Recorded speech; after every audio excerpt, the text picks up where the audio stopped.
Hello students, in the previous video I let you know that what is parameterized function, and today once again I am going to revise that concept of parameterized function.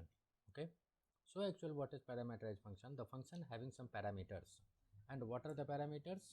The variables passed in the function definition are called parameters, and the values passed at the time of calling are called uh, arguments. And in other words, parameters are also called actual parameters and the arguments are called formal parameters. So let us revise the concept by using an example. Suppose we have a class CL, int, I, j, k, we have three integer type variables, void test, int a, comma int b. Here I would like to say the trick to use the trick. This is the trick that I am going to say you, that we take parameters only for those variables in which we have to take the input, or we have in mind that these variables will be used to take input. We do not take parameters for the variables used for calculation purpose. Suppose here in I, j and k, I and j are the variables in which we have to take input or we have to initialize the variables, and k is the variable which will store the sum of I and j. So we will not take parameters for k because this is the calculation type variable, but I and j are the normal variable in which we can take the inputs. Now initialize I and j with a and b, I equal to a and j equal to b. Okay, now void add, everything will remain same as in the case of unparameterized function, k equal to I plus j, and void show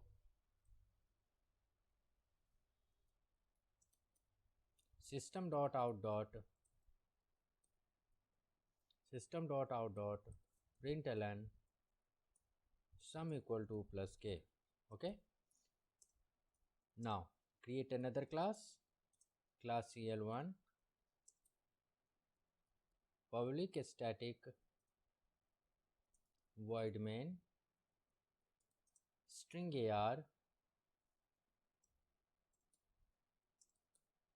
Now create the object of cl obj equal to new cl obj dot test, and this function test has two parameters, so we will pass two variables, two values 10 comma 20. Okay, now what will happen? This 10 and 20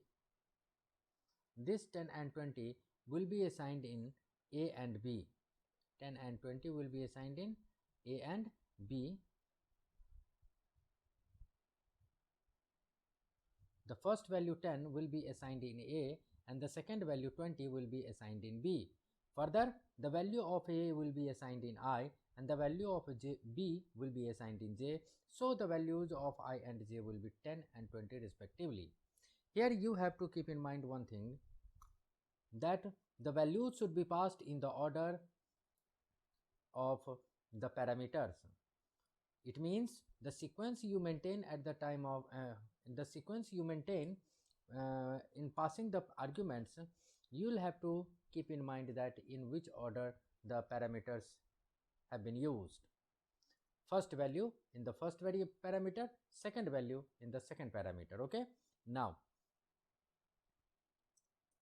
call another function obj dot add and obj dot test. Save the file cl1.java.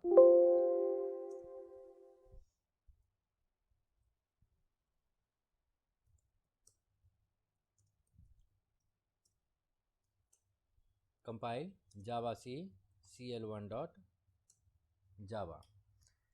First time it takes a little bit time for compilation. So if there is no error, there is error oj instead of obj I have written oj. Again save the file and compile. obj.test. What happens with obj.test?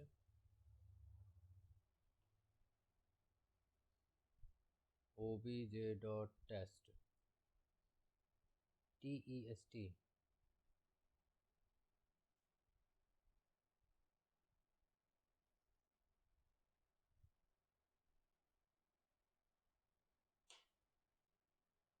Oh, here should be obj.show. Sorry, there was mistake while calling the function. Now you will get no error. And Java CL1 sum equal to 30. Clear? Now on behalf of parameterized function, today we'll see some problems. Here, let us see here the first problem. This is first problem. Write a program to define a class book which is described as. First of all, we'll do this program using unparameterized, means normally that we have seen in the previous classes. So first of all, we'll do this as a normal program, and then we'll convert this using parameterized function, and then we can compare the two programs that where the changes can be made. Clear? So here is a program. Write a program to define a class book which is described as member variables are name, author, publication, cost, and number of pages. Okay, so first of all, let us start the program with import java.io.star. Okay, class book string name comma publication comma author comma and name, author, publication, cost, and pages. So these two will be of integer type, int cost comma pages. Now void, we have to create the member functions to accept the book details. So void accept. I'm using unparameterized function, and as we have to take input this accept function, so we'll use throws exception. Now create the object of two classes, input stream reader isr equal to new input stream reader system.in, and the second class buffered reader br equal to new buffered reader, inside it pass isr. Now system.out.print enter name of the book and book equal to br dot read line. As the name is of a string type, so simple use br dot read line. Here author of the book, and the variable name will be author, that is also of a string type, and the next is publication,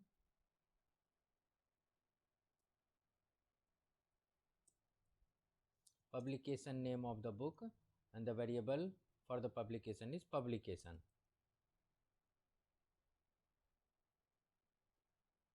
Okay, again next we have to and use for cost of the book, and the variable is cost, but this cost is of integer type, so we'll use integer dot parseInt br dot read line, for integer input, and the last is number of pages. Enter number of pages of the book, and the variables are pages. Clear? We have taken all the inputs. Now we have to use another function, display the details, void show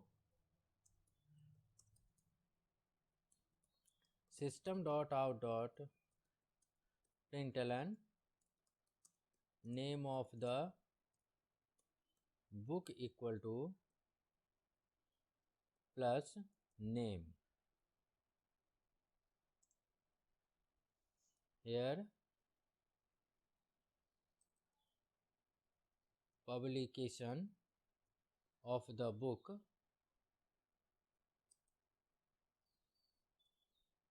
publication.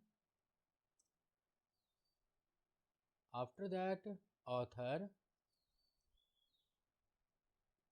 of the book, author.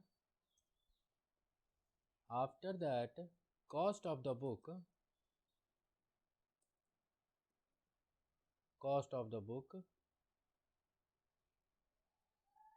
and here the name is cost, and finally number of pages.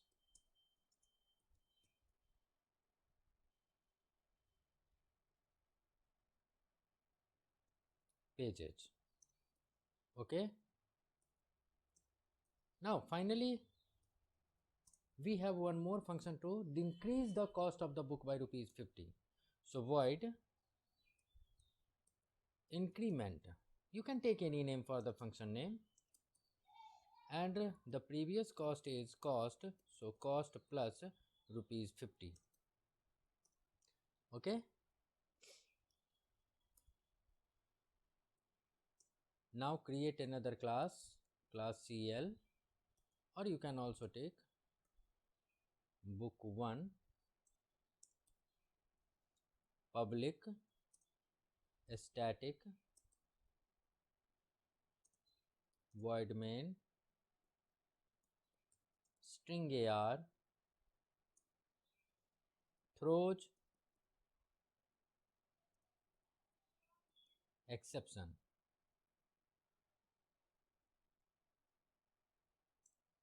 Okay. Now first of all, create the object of book obj equal to new book. Always remember the classes are of case sensitive. In the starting we have taken the class name book with B capital, that's why I have also written here B with B capital. So book obj equal to new book, and then obj. Now here comes a question. No, there is no question. Now call obj dot accept, and then obj dot increment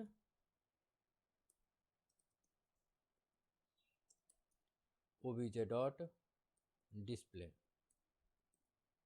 Okay, close and close. Save the file with book1 dot java. Now compile java c book1 dot java.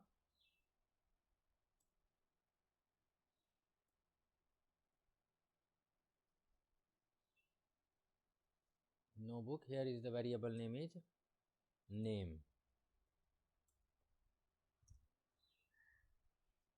and obj dot display. What is the function name? Oh sorry, show. Function name is show.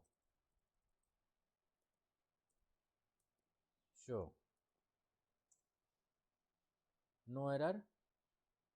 Now run java book1. Enter name of the book. Suppose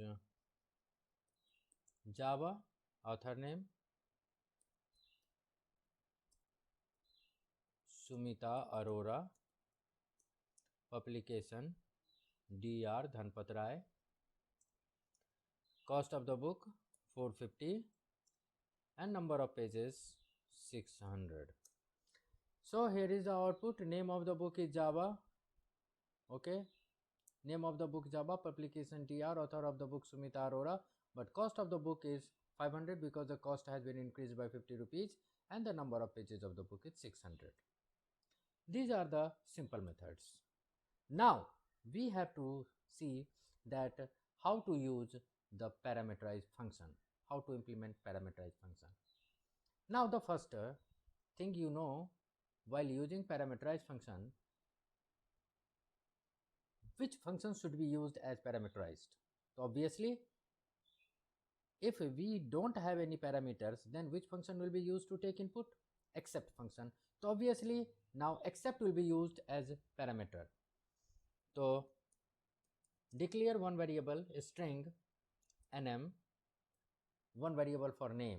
Always remember that the instance variables and parameters names should not be same. That must be different. String name, one more variable string publication, suppose PB,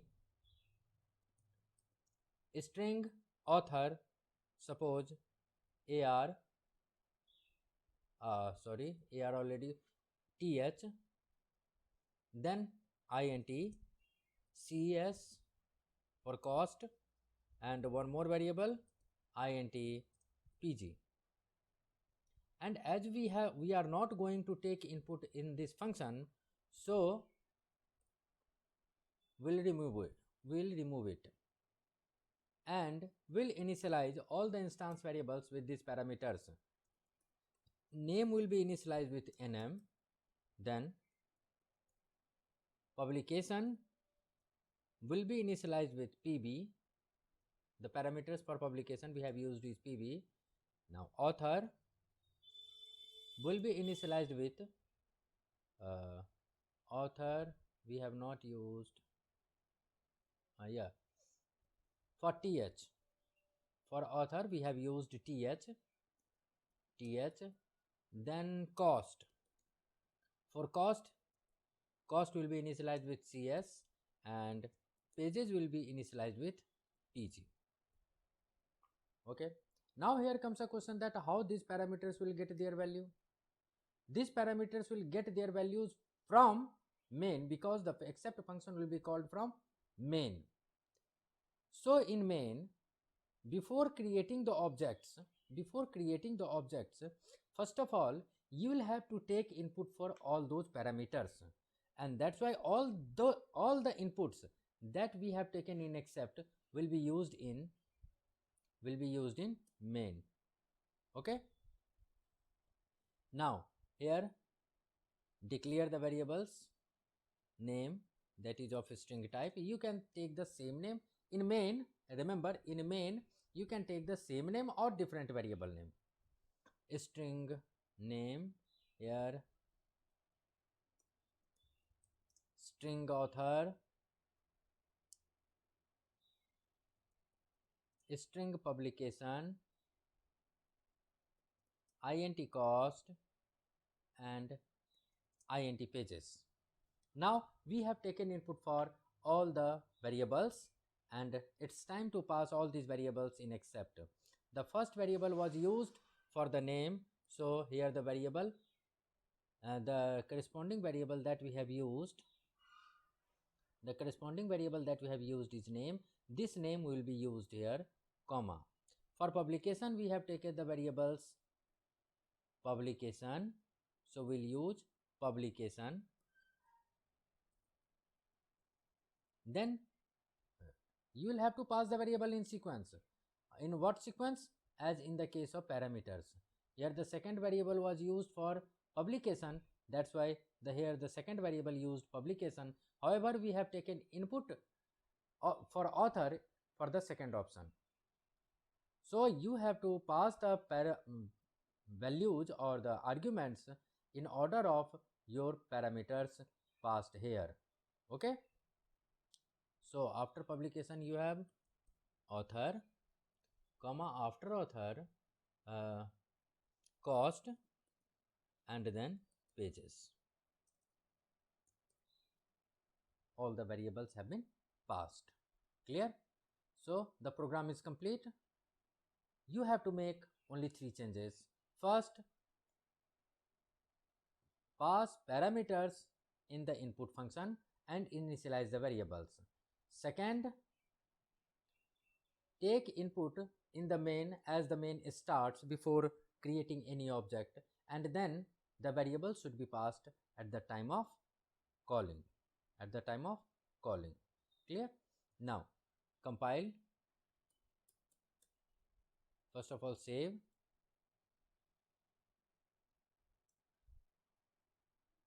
Compile, and now name of the book, physics.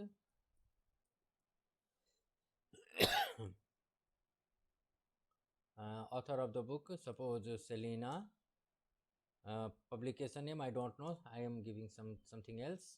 Cost of the book is 250 and number of pages is 300. Look here, the cost of the book has been increased by 50 and the pages is 300. Everything is same, but the way of writing the program has been changed.